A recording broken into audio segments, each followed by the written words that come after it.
Hi, welcome to the Personality Hacker Podcast. My name is Joel Mark-Witt. And I'm Antonia Dodge. Today we're going to talk about, I'm on social networks, I'm looking around YouTube and Facebook and Twitter, and I see this term come up when people are talking about personality types all the time. It's the term ambivert. Yeah.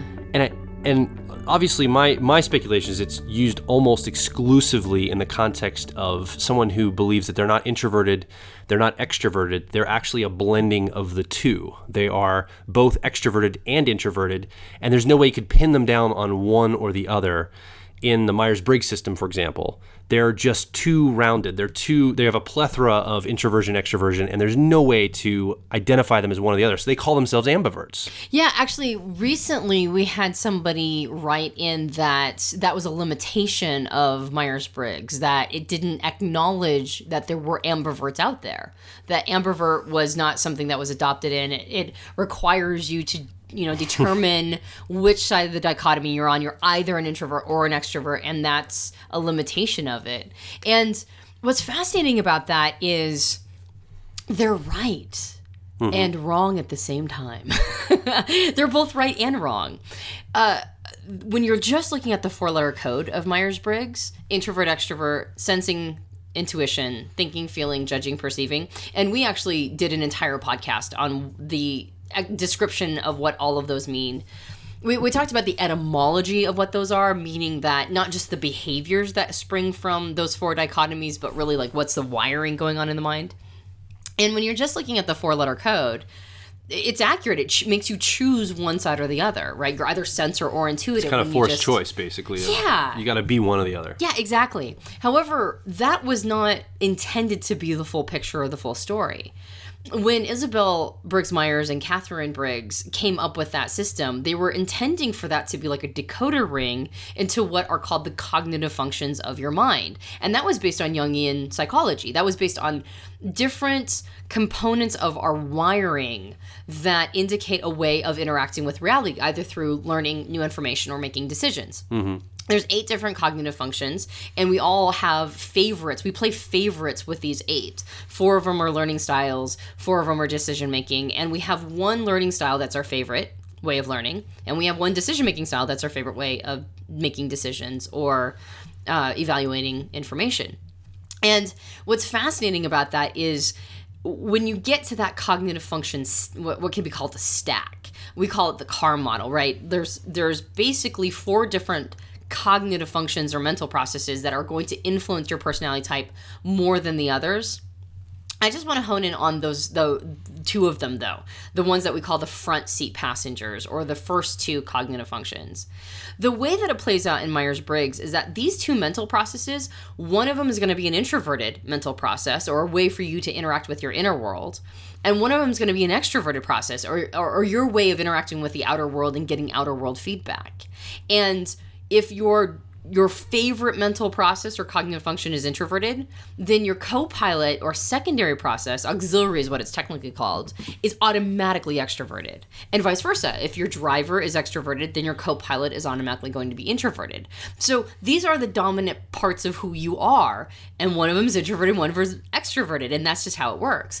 And I think when people say that they're ambiverts, I think what they're really saying is that they identify strongly with both of these mental processes. Sure. So let's just for the sake of an example, let's take my personality for an example. I'm an ENFP in the Myers-Briggs system. And so what that means is and I'm not going to explain all the detail of how we get to this level, but that means I use 2 cognitive functions as my primary way of learning information and making decisions.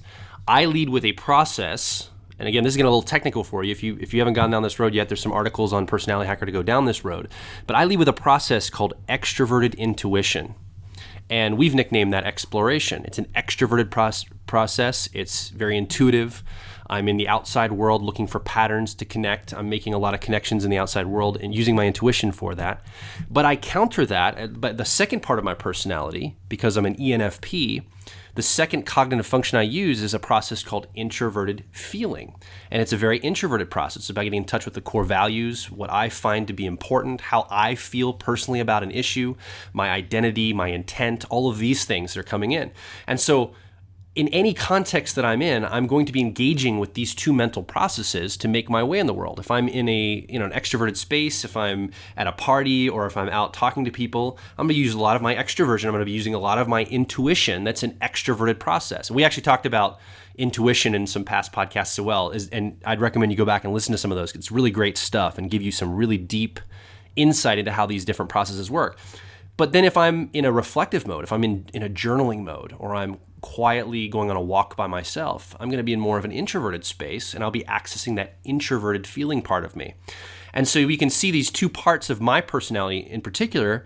And as I begin to grow as a person, and one of the things that we at Personality Hacker want to use personality typology for is growth, is for personal growth. And as I'm looking to grow myself, one of my growth states is to be more into that introverted feeling process. So be a little bit more introspective, journal, spend some time working on my core values, my identity, who I am, what do I believe, what is important to me, and how do I show up in the world, bringing that forward. And so if someone sees me in the last few years, I've had people meet me, 10 years ago or something, and they just assumed I was an extrovert. And now all of a sudden in the last 3 or 4 years, I come off very introverted to people when they first meet me, because right now I'm working on that part of my personality. I'm working on that part of myself. And so we can see, someone might say, well, you must be an ambivert because you're showing up in an extroverted way on some context, an introverted way in another. Well, no, I'm accessing a more nuanced version of who I am as I grow and develop, and in particular, pay attention to and grow my mental processes in my personality. Yeah. Well, and I think that that's so important, this idea that both of those mental processes, one of them being extroverted, one of them being introverted, and it doesn't really matter which one's the driver. It could be the introverted process that's the driver and the extroverted one that's the co-pilot. The more growth and development you do, the more you are developing that co-pilot or that auxiliary process, and so the more you're going to appear as an ambivert. You're going to be more in touch with the part of yourself that prefers that other world. The technical name is attitude. You either have an introverted attitude with that function or an extroverted attitude. And the more growth and development you do, the more you're gravitating to that other attitude. And that's healthy because we need both. We need both a way to engage with our inner world, and we need a way to get outer world feedback. So when somebody says, well, I'm an ambivert, you couldn't possibly tell, whether I'm an introvert or extrovert. I think that actually is that's a more shallow understanding of how the system works. The more you go, down the rabbit's hole of really understanding Myers-Briggs and those cognitive functions, the more you understand how dynamic it is. It isn't an either-or scenario. It's more about which function or which mental process you're utilizing right now. And you're going to have a preference for both an introverted and an extroverted one. The other thing that I think trips people up with this whole ambivert concept is that we assume that extroversion means extroversion with people. We assume it's social. And we assume that introversion excludes other human beings. It means that we have to be alone. And when you're looking at the cognitive functions, there are some extroverted functions that aren't social at all, right? They don't really need to be engaging with another person. They can simply be engaging with the environment, or they could be getting into action in some way. It could be, there's an extroverted process that's technically called extroverted thinking. We call it effectiveness. Well, I have a friend who has effectiveness as a driver, and for her, just like marking things off of her to-do list is an extroverted activity. She'll get a jackhammer and decide that she needs to pull up some, plumbing in her basement, and she goes out and gets a jackhammer, and she's all of 5'2" and 99 pounds or something, and she jackhammers the concrete to get into the pipes, right? It's but that for her is a flow state because she's getting something done, and she's not waiting for anybody else to do it. But that's not social. In that entire process, she may have talked to one person, the person she rented the jackhammer from. So this idea that you have to be alone in order to be doing an introverted activity, and you have to be social to be doing an extroverted activity, I think, again, it shows that a more shallow perspective of Myers-Briggs.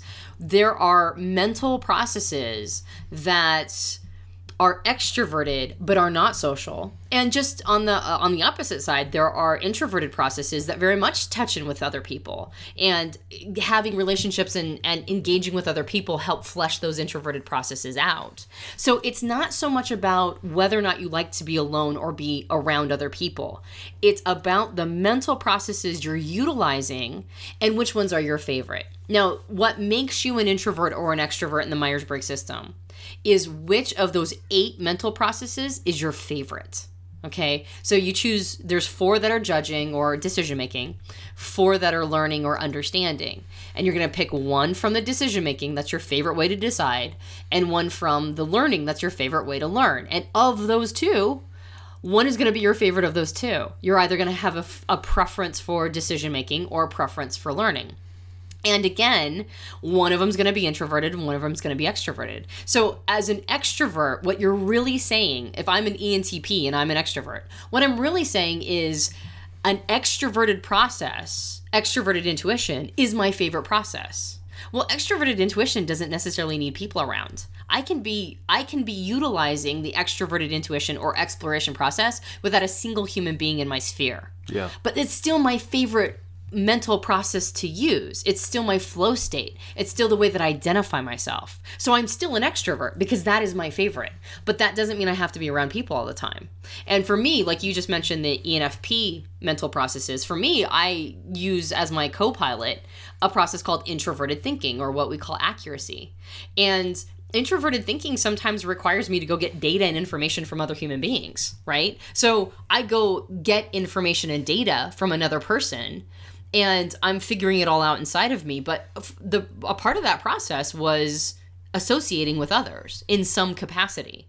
So even though the process is introverted and goes inward, and I'm alone when I'm really using it the best, there are some, components to it that may appear as if, checking in with another person is a part of, of how it works. So effectively what it comes down to is that ambiverts are usually people who have a strong association with both of these processes. Ambiverts are the ones that identify themselves strongly with both their driver and their co-pilot. They can see the part of them that is both extroverted and introverted. They're observing their behaviors that are coming from both that driver process and the co-pilot process. So they see themselves as balanced, and they're right. That is true. That is how it works. You're still going to have a flow state. You're still going to have one of those processes be your favorite way of interacting with the world, or your favorite process to utilize. And whatever that one is, that's whether you're an extrovert or an introvert. I think what comes up for me as you're saying that is Alfred Korzybski's phrase, "the map is not the territory." I think what happens is, as people, when we first learn something like Myers-Briggs, and somebody says, well, I've just learned today that I'm an ENFP, and then they start to think of that as their identity rather than just a map for some indicators of their personality. Like, they think that they are an ENFP, and in a sense, you are way more than what any personality system could type you as. Obviously, we've got way more nuance. And the 4-letter dichotomy of the Myers-Briggs system has limitations because it does choose you, like we talked about originally in the very first part of this podcast, you have to choose one or the other at each of those dichotomy levels. So you got to choose either introversion or extroversion. And then we start to identify with that. We start to make it identity. And then people are like, but wait, I've got some introverted parts to me too. So that can't be my identity. I can't be identified as an extrovert because I have this introverted part of me. But if we keep it at the identity level, if we assume that the map is the territory, that this 4-letter code sums us up as a person, we say, well, that can't be right. I've got to be an ambivert then. I got to be an E/I NFP because that expresses more of who I am, because I have introverted parts to me too. And what Personality Hackers tact has been is to take that, the initial understanding that most people have of Myers-Briggs, and to realize that that is just the tip of the iceberg of what we like to go into. And the reason why we go into the cognitive function level, and most of our work, 99% of what we do here, is to break things down into the mental processes of your mind, using that 4-letter code as the decoder ring to decide what those mental processes are.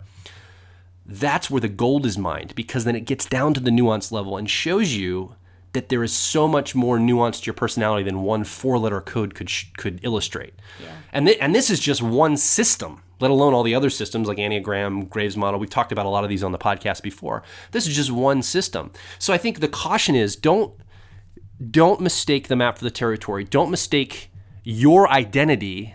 Don't mix that into some 4-letter code that's been assigned to you or you've assigned to yourself. Realize that that's just a starting place for you to go deep into understanding yourself at a core fundamental level, how your mind works, how your heart works, how you make decisions, how you learn information.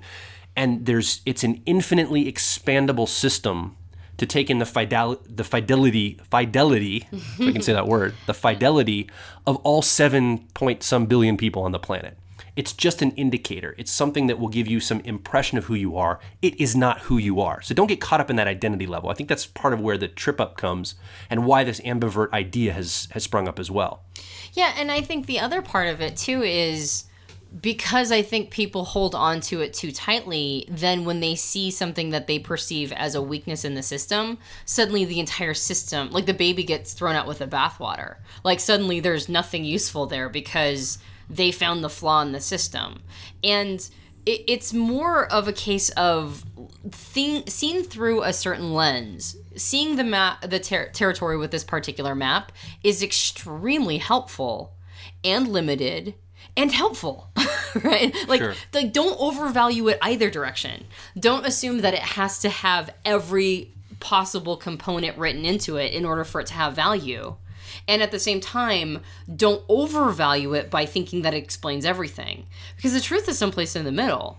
If you see it for what it is, a useful tool, then you're going to get the best out of it. You're going to be able to do, as you mentioned, mine the gold out of it.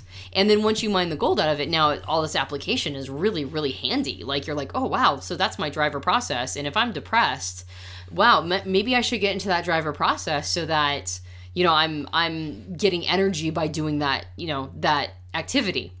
We define the driver process as your flow state, and we use the term flow as in what that's referenced in Csikszentmihalyi's book Flow, which is that doing this activity gives you energy. So if you're in a position where you're starting to feel depressed or low energy, usually it's because you're not in your driver enough. That's really handy information to have. That's really great information to have.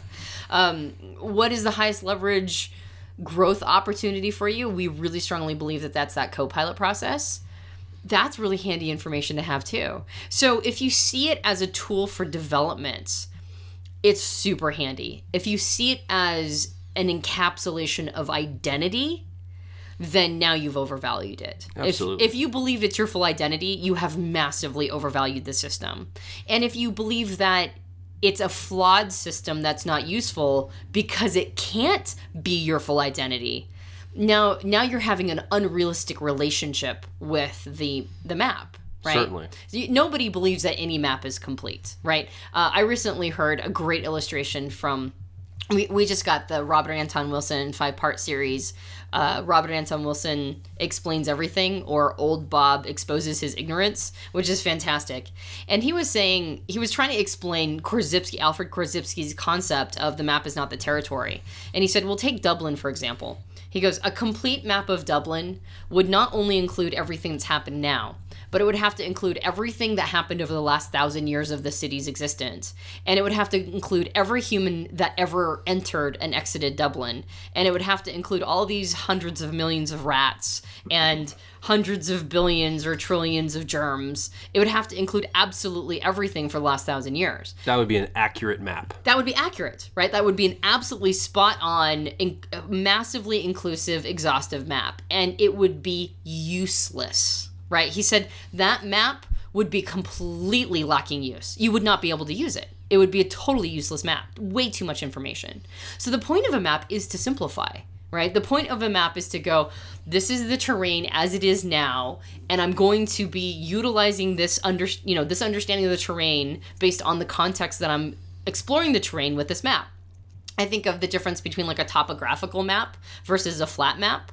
Most people who are on the ground need a flat map. And most people who are in the air need a topographical map, right? Like if you're in an airplane and you've got a GPS system, if you don't have a topographical map, you might be screwed because you might be running into mountains. So, but if you're on land, a topographical map is handy, but it's not like a life or death matter necessarily, right? Especially if you're just going for a hike.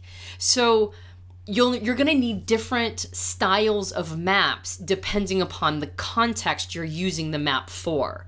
And for Myers-Briggs, we believe that it's using it for personal development, using it for an understanding of how your mind is wired, is its best context. Like, that's its best application.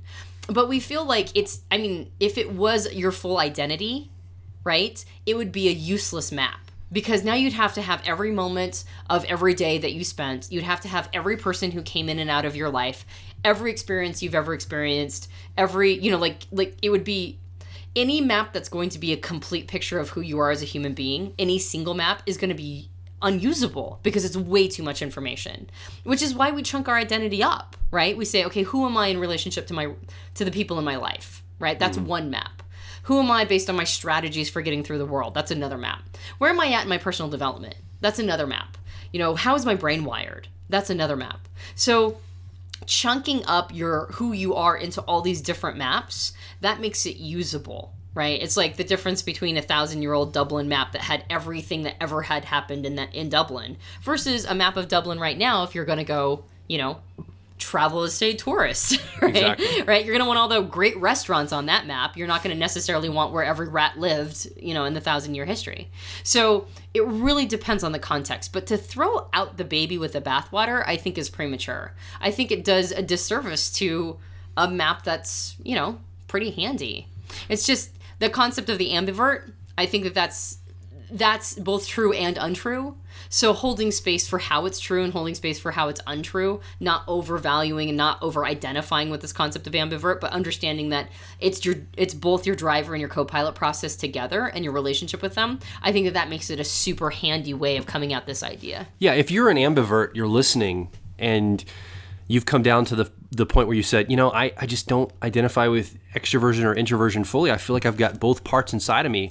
What's really exciting about that is you are on the verge of intuitively figuring something out about this system that is going to open up a whole world for you.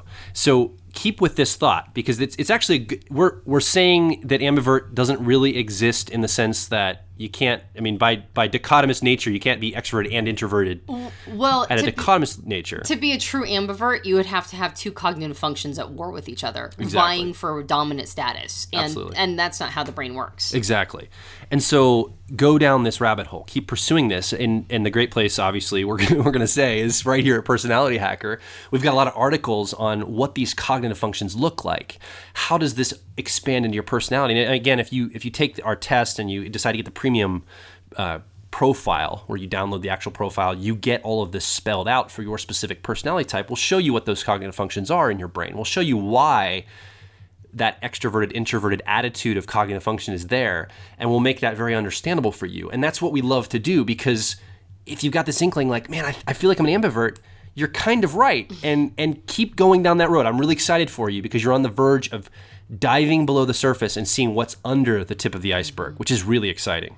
Yeah, and even if a person isn't interested in the premium content, though, there's a couple articles we've written on the site. One is called The Car Model, and another one is Jungian Cognitive Functions, I think, versus Kiersey Temperaments or something. There's a couple. Just type in the phrase cognitive function into the search engine at Personality Hacker, and you will have a bunch of articles show up. So it's really about the cognitive functions, and we encourage you to go down that rabbit hole because there's a lot of good stuff. There's a lot of gold to mine under the concept of cognitive functions. Absolutely. So this has been a very pointed, quick podcast. We want to encourage you to come over and join us on the social networks. You can find us at facebook.com/personalityhacker, twitter.com/personalityhack. We'd love for you to come over to the iTunes store in the iTunes application and rate this podcast. Oh yeah, please give us feedback. If you're enjoying our podcast, please go to iTunes and rate us. We would be over the moon about that. One of the things is both of us being extroverts, and in particular extroverted perceivers, is we thrive on getting feedback. We thrive on, you can't talk to us right now on the podcast. You're here, you're with us in this conversation, but we can't hear your voice. And so we're trying to find ways that you can then give your voice back to us, because we want to be in this dialogue and this conversation with you on a regular basis. So if you head over to the iTunes store and you just leave your notes in there and your rating, that'd be awesome. And obviously Facebook and Twitter. And by all means, come over to personalityhacker.com. We'd love to have you there as well. My name is Joel Mark Witt. And I'm Antonia Dodge. This has been the Personality Hacker Podcast. We'll talk to you on the next episode.